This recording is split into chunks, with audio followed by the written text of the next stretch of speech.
Consider the following statements regarding classical languages in India. Classical languages in India. Okay. So cultural ministry recognizes certain number of classical languages. Okay, let's see. The linguistic expert committee was formed under the Ministry of Culture in 2004 to examine languages for cultural classical status. You know what are the classical languages?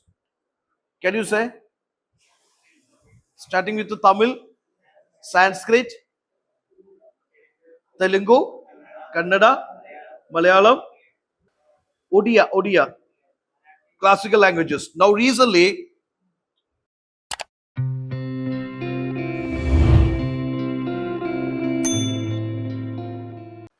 yes, linguistic expert committee was formed under the Ministry of Culture 2004 to examine languages for classical status. The criterion of original literary tradition was added in 2024 revision to ensure linguistic authenticity.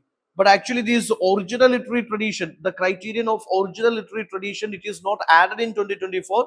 It is removed in 2024. It is removed in, yes, removed in 2020. Then only more languages can be added here. Simple logic, simple common sense. Okay, because if you put that original literary tradition, then things will be much difficult for including more languages into classical languages status. No, so it is removed in 2024. Once the language is granted classical status, it becomes eligible for financial grants to promote research, but it does not automatically get included in the 8th schedule of the constitution. Okay, that is only possible with that amendment. Am I right? So that statement is a logical statement. And recently, the ministry's initiative was to include certain languages like Marathi, Pali, Prakrit, Assamese, Bengali into classical languages status. Okay, okay. You see, there is Marathi, there is Bengali, there is Pali, there is Prakrit, there is Assamese. I mean, they are trying to get this also into the list of these classical languages status for which original literary tradition must be removed. And the third statement is absolutely correct only. So, in the 8th schedule, how many languages here?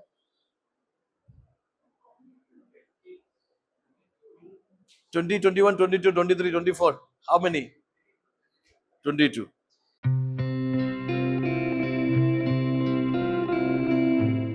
Now, question number 7. This traditional theatre form, also known as the dance of leather dolls, is primarily performed in the Godavari region of Andhra Pradesh. So, you see different puppetry traditions and associated with the different states. That's important for you. Tomorrow, we will cover those things also in the art and culture session. Now, see, this particular puppetry tradition, it is almost in the stage of decline. That is why government or maybe different NGOs and the different organizations are asking to promote this, or maybe through this ministry or through these various programs, etc., promote it among the youth, so that the tradition will not extinct. Am I right? So this is something Tolu Bomma Latha. This is a dance of leather dolls. Tolu, you understand? Tolu, that is South Indian word for this leather. Am I right? Skin leather, something like that. So with that sense, you can easily come up with the answer. Okay, that is, yes, since this tradition is, it is disappearing. That's why government, urges for its preservation, conservation in much more platforms. Okay. Question number 8. Consider the following types of paintings mentioned in the news. There is Sohrai painting, religious textile, folk art in jargon. This painting is in jargon, but this is not a textile work. It is mural painting. It is done on the walls and the solid surface, etc. So this is a mural painting, and it got that GI status also. GI status, geographical indication. Yes. Then Madani Pachedi, this is not mural art, this is textile art. This is textile. This is textile art. It is popular in Gujarat among this Wagari community. Okay.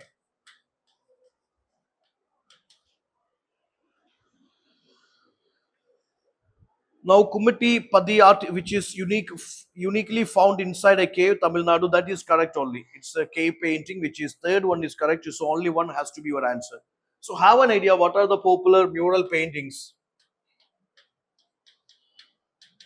The mural paintings, miniature paintings,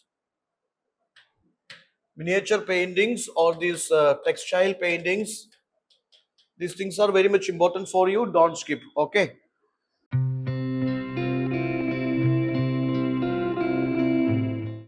Now go for the next one. Consider the following statements regarding Bhakti Vachana literature in India. Bhakti poetry was originally composed in Sanskrit and later translated into vernacular languages to reach a wider audience. You please try to understand that Bhakti Sufi traditions were, a yo-yo movement, or maybe let us say liberal religious movements in Hinduism and Islam tradition. Am I right? See, what is the purpose of a liberal movement here? What is the purpose of a liberal movement? That is to liberalize the religion and thoughts, etc. Sanskrit was, it was a classic language, or Sanskrit tradition. It is for this elite class or this intellectual class. And when somebody do a liberal movement, that has to be in the regional languages and literature. Am I right? So here the problem is that Bhakti poetry was originally composed in Sanskrit, later translated into vernacular languages. You must understand the central character of this Bhakti tradition, Sufi tradition. The Bhakti Sufi saints, they taught and they spread these, messages of the teaching that is in the vernacular languages. See, one of the biggest contribution of Bhakti Sufi movements, they contributed to the growth of vernacular languages and literature. Am I right? So this is something, just basic common sense. If you apply your common sense, this is answerable. First statement is wrong. They never used the Sanskrit. See, Buddha, Mahavira, they also used the language of, simple people or common people. That is liberalization within religion. Bhakti Sufi is also, a liberalization movement within religion. Am I right? So instead of complex things, they focused on simple things. Now see, all Bhakti saints emphasized experimental devotion and selfless service, rejecting caste hierarchies, ritualistic practices.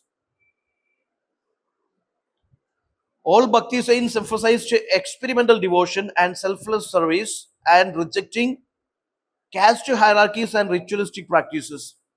See, in Bhakti tradition itself, you must understand that Saguna Bhakti is there, Nirguna Bhakti is there. Some are, in favor of idol worship, some are in favor of this ritual worship, some are against that. So, Saguna Nirguna cult is already there. If, sorry, which one?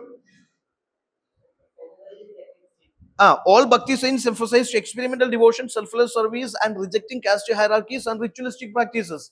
That is what I am telling you. All Bhakti saints never rejected ritualistic practices. Saguna cult is there, Nirguna cult is there. Madhava's Dvaita philosophy is there. Ramanuja also preferred ritual worships or temple worships, etc. So certain Saguna Bhakti saints were there, Nirguna Bhakti saints were there. Okay, Nirguna Bhakti saints, they were against idol worship, they were against rituals, etc. But some Saguna Bhakti saints, they believe there is nothing wrong in simple ritual practices, temple worships, or idol worships, nothing wrong. So, in that sense, all Bhakti saints rejected means that is wrong. The problem with the word all. Okay. Vachana literature associated with the Saharna movement or Shramana movement was composed in Kannada and focused on social reform and direct communication with the divine. The third statement is correct here. Third statement is correct. What is the third statement here? Third statement is Vachana literature that is associated with this Basavana tradition. What is that Basavana tradition? A Linkayat tradition. Am I right? That is fine only. They are asking for incorrect one. What is incorrect here? 1 and 2 only. Okay. Now, question number 10. Consider the following statements regarding Srinagar's recognition as World Craft City. Okay, fourth Indian World Craft City. See, Srinagar has been recognized as World Craft City by World Craft Council International due to its rich heritage of handicrafts and the artisanal traditions. That statement is correct only. See, this recognition is not given by UNESCO. This recognition is given by World Craft Council International. Okay, that please take care. Okay. Now, the World Craft City initiative was launched by UNESCO, that is in 2014, to promote traditional craft and local craftsmanship as part of creative economic framework. It is not by UNESCO, it is initiated by this World Craft Council International. Okay, that you take care. That is why the second statement is wrong. Third statement, Srinagar previously designated as part of UNESCO Creative Cities Network for craft and folk arts, highlighting its global significance in the field of handicrafts. Third statement is fine only. Third statement is correct, second statement is wrong. So please try to understand, yes, when certain recognitions are there or when certain titles are there, who award them or it is conferred by whom? By that an international organization. That idea you must have.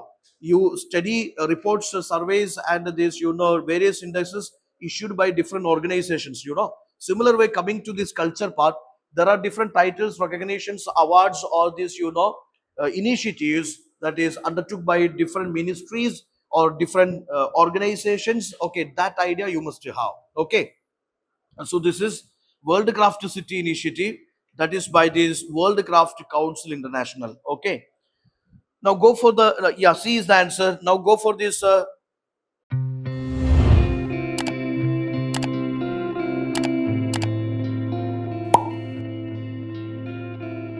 Gallant IAS, chasing your passion to ace.